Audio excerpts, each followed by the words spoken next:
Servus, ich wollte heute mal eine Waffe vorstellen, die ich mir aufgrund von absoluter Notwendigkeit zusammengestellt habe. Nein, ich hatte da Bock drauf. Ich kenne die schon seit 1-2 Jahren von einem Freund und die hat mich immer gereizt. Und jetzt bin ich mal schwach geworden und habe mir die rausgelassen quasi.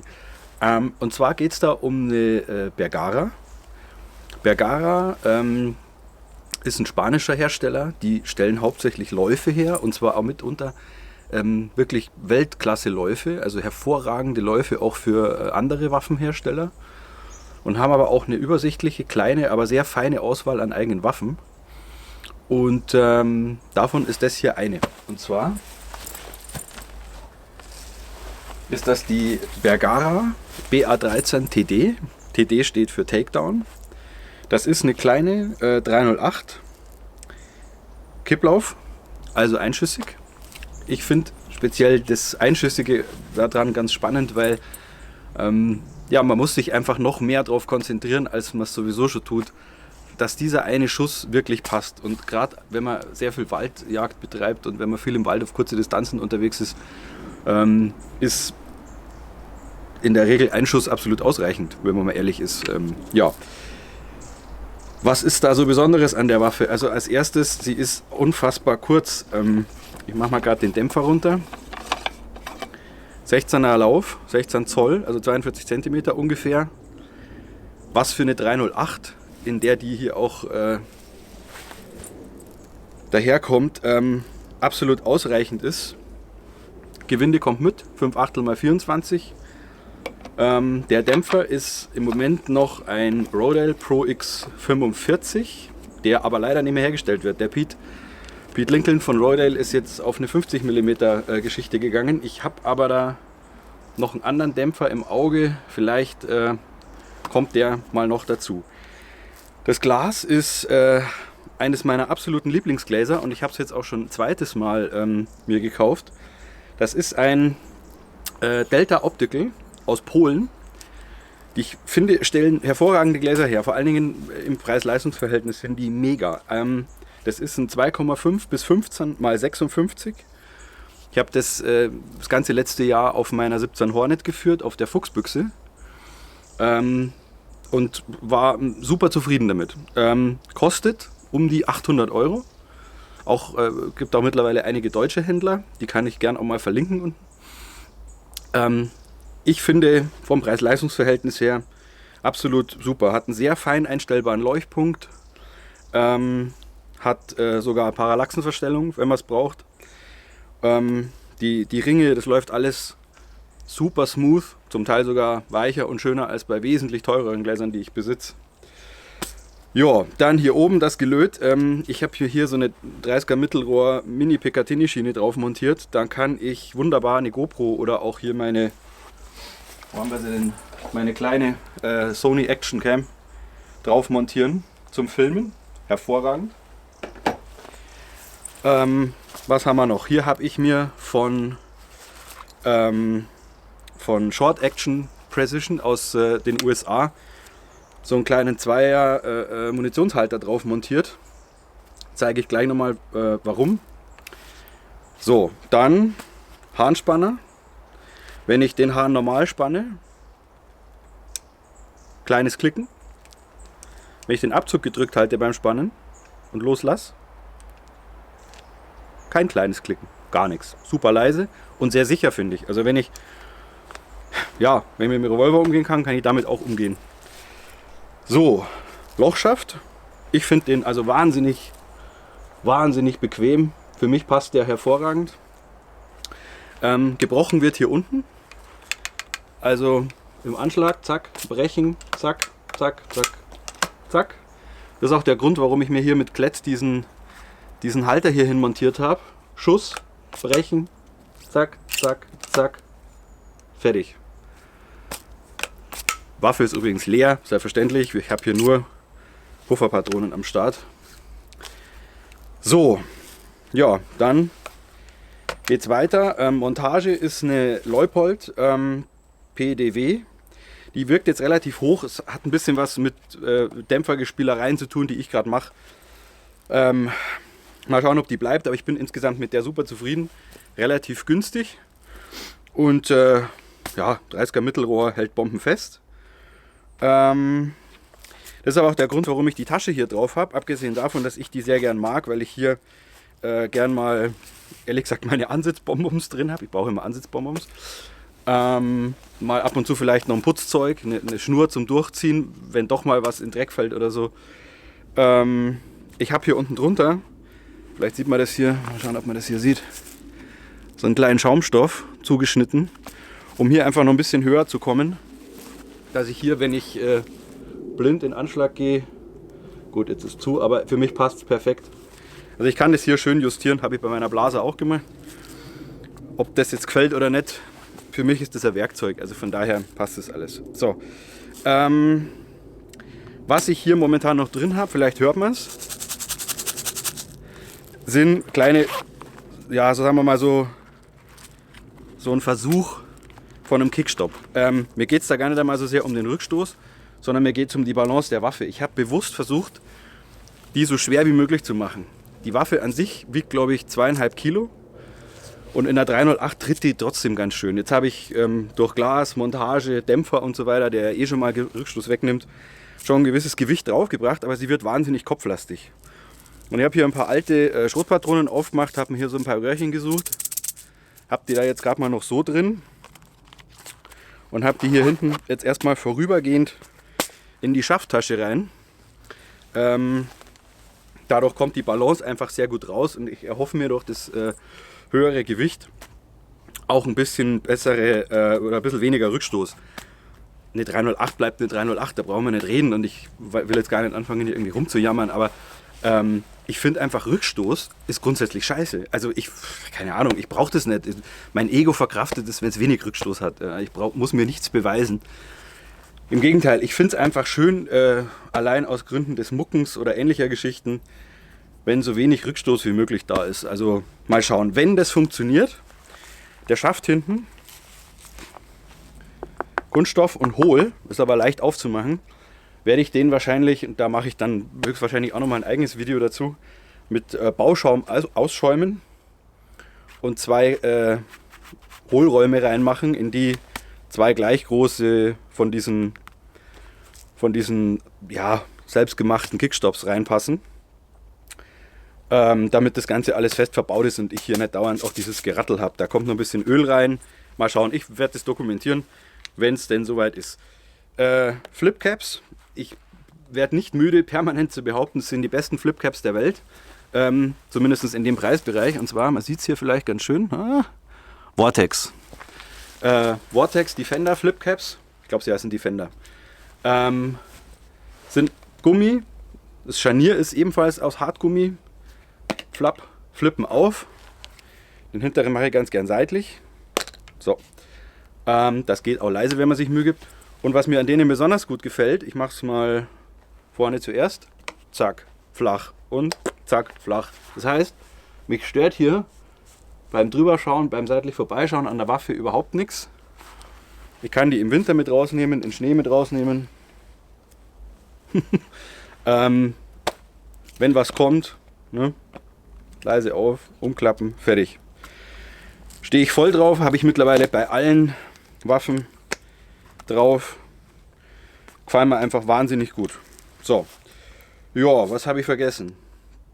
Ich glaube nichts. Ich habe hier noch, ist vielleicht ein kleiner Tipp, Flauschklett auf diese ansonsten freiliegenden harten Kletthaken drauf. Also hier. Denn hier sieht man es zum Beispiel, Wollpulli, irgendeine Jacke mit irgendeinem Flauschklett. Ist wahnsinnig nervig draußen, wenn man dann plötzlich doch nach 2 Stunden Lautlosigkeit ein schönes Geräusch macht.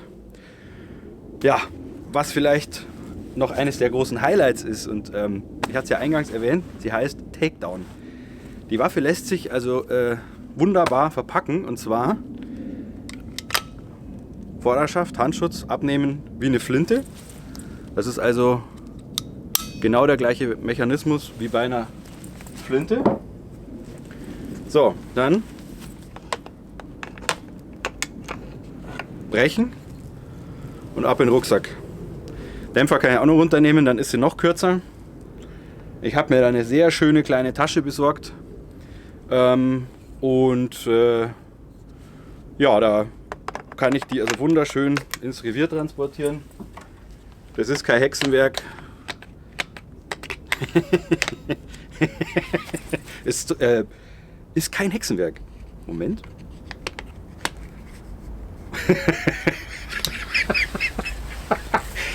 Alter Schwede. So klar. Ah. Gott. Ja. Ist kein Hexenwerk, wenn man sie nicht blöd stellt. Ich hatte das hier unten schlecht eingehakt. Der Vorführeffekt, wer kennt ihn nicht? Hervorragend. Nein, also das ist wirklich super easy.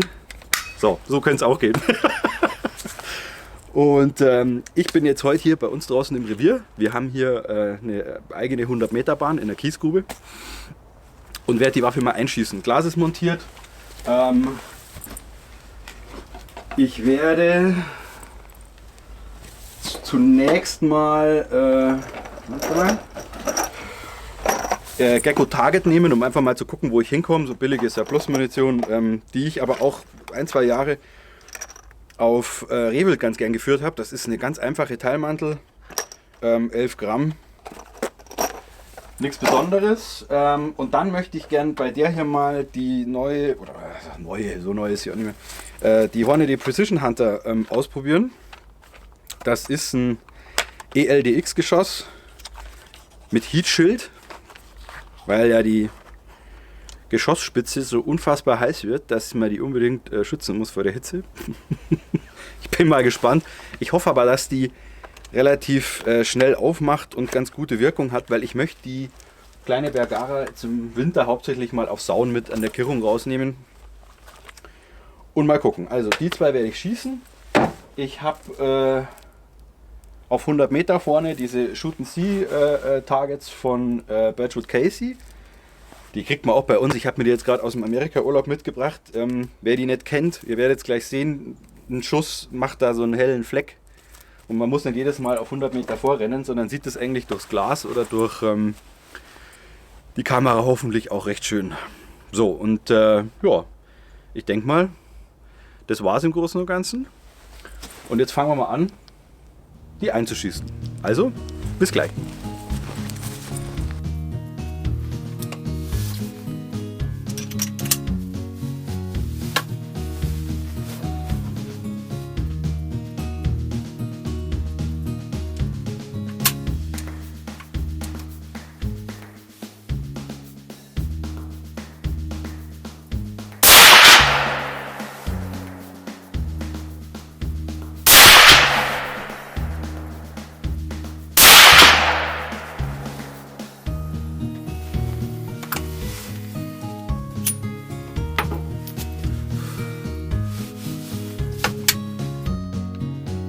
So, Shoot and See, das funktioniert super, wenn man sie trifft. Ich bin jetzt mal runter auf die 100 Meter. Es müssten die 3 hier sein. Ich nehme an, dass ich den wahrscheinlich verkackt habe. Jetzt messen wir mal. So, jetzt gucken wir mal, was die Precision Hunter kann und gehen mal auf die rechte obere Scheibe. Na, schauen wir mal.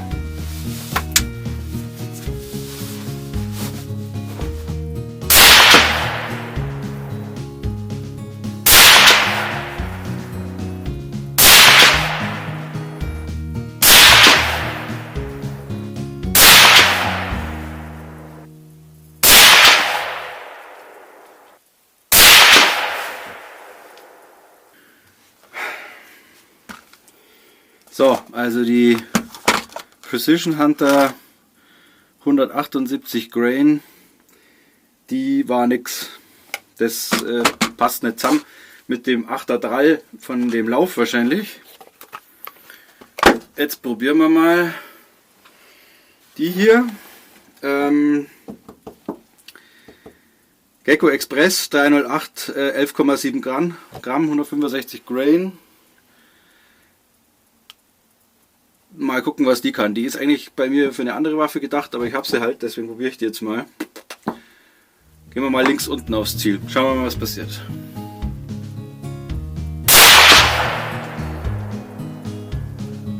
Ha. Ach, das schaut doch gut aus. Ich weiß schon, warum ich Gecko mag. Steckst rein und hast die Freude.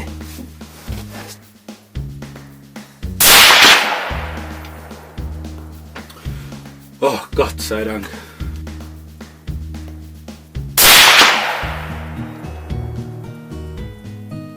Ja, also bei dem Schussbild, kann man da sagen, mal jetzt einen Klick nach rechts.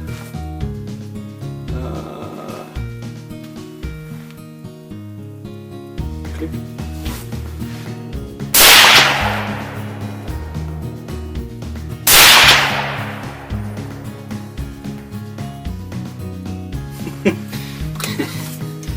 So, also ich habe jetzt, ich weiß gar nicht, gut 20 Schuss durch die Bergara durch, die ersten 20. Sie schießt sich, ich finde sie super. Ich finde die Dämpfleistung vom Dämpfer könnte ein bisschen höher sein, wenn ich ehrlich bin. Aber es ist völlig in Ordnung. Also Rückstoß ist komplett zu vernachlässigen. Es ist echt super geil, schießt sich total angenehm. Der Abzug, der wurde ja von dem Händler, bei dem ich sie gekauft habe, da gebe ich gern Auskunft, wer da interessiert ist. Wurde der Abzug überarbeitet. Der ist nämlich normalerweise sehr amerikanisch, also liegt bei 1, Bums Kilo. Der ist also sehr angenehm. Ich würde mal schätzen, so um die 700 Gramm, 750 oder so. Also super nett. Wie wir gesehen haben, die Hornady mit den 178 Grain, das ELDX, ne. Das will nicht fliegen, das streut also wesentlich stärker, als ich bereit bin, das zu akzeptieren. Und es ist auch jagdlich nicht in Ordnung, also das funktioniert absolut nicht. Schade, hätte ich echt gerne mal ausprobiert. Aber so wird die wohl irgendwann den Weg auf der Scheibe finden. Und dann ist es halt, ich bin wirklich Gecko-Fan. Ich habe so mit verschiedenen anderen Munitionsherstellern so das ein oder andere Problem, weil ich finde, dass sie sich den Namen einfach zu sehr bezahlen lassen. Ja. Gerade wenn man jagdlichen Anschluss hat und irgendwie ältere Jäger unterwegs sind, das muss es sein und sonst gibt es gar nichts und das ist Quatsch, der Markt gibt so viel her. Gecko finde ich einfach toll, weil das Preis-Leistungs-Verhältnis ist Wahnsinn. Ich jag mit der gern, ich schieße die gern und ich hatte noch nie Präzisionsprobleme mit der. Und auch beim Wechsel von einem Los aufs andere.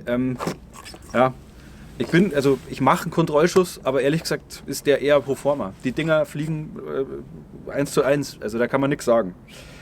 Ja, deswegen wird es dann wohl erstmal die Gecko Express für die schöne kleine Bergara, die mir echt Spaß macht, muss ich sagen. Also es ist ein cooles kleines Gewehr. So, was ich gerade noch vergessen habe zu sagen. Das Ding ist wirklich günstig. Also die Waffe kostet knapp 700 Euro. Das ganze Setup hier, wenn man sich ein bisschen zusammenreißt, geht für 2000 Euro her. Die Waffe, wie gesagt 700, die Montage ungefähr im 100er, sind wir bei 800, das Glas 800, 1,6. Ja. Dann habe ich noch 400 Euro über für einen Dämpfer und Geschissel. Ja. Bloß die Caps kosten um die 20 Euro, also 40. Dann sind wir, was habe ich gesagt, 1600, ja, sagen wir mal 1650. Ein Dämpfer, einen guten Dämpfer, ja, zum Beispiel, es gibt ja günstigere Marken, kriege ich für 300 Euro. Ja. Also da bin ich immer noch komplett im Budget. Ja. Irgendwas beim Büchsenmacher in die Kaffeekasse zum gerade Festschrauben von dem ganzen Gelöt, wenn er es nicht sowieso kostenlos macht, weil ihr es bei ihm gekauft habt. Und dann ist gut. Also ihr kriegt hier für 2000 Euro knapp über den Daumen eine wunderbare Gebrauchswaffe, die also für mich erstmal keine Wünsche offen lässt. Gerade für die Waldjagd finde ich die super und ich freue mich drauf, die jetzt im Winter auf die Schweine zu führen. Gut, das war es jetzt soweit zur Bergara und zum Einschießen. Wenn ihr Lust habt, dann lasst ein Abo da. Ich werde versuchen, in regelmäßigen Abständen ein paar Videos zu machen, aber ich muss auch was zu erzählen haben. Bloß Videos um des Videos willen ist Quatsch. Genau, und wenn ihr Lust habt, guckt auf Instagram, da gibt es immer ein bisschen mehr, weil es halt einfach ein kleinerer Aufwand ist. Aber ansonsten würde ich mich freuen, wenn ihr dabei bleibt und wenn es euch gefallen hat. Und wer Fragen hat, meldet euch, ich beantworte sie sehr gerne. In diesem Sinne, Servus und bleibt mal sein.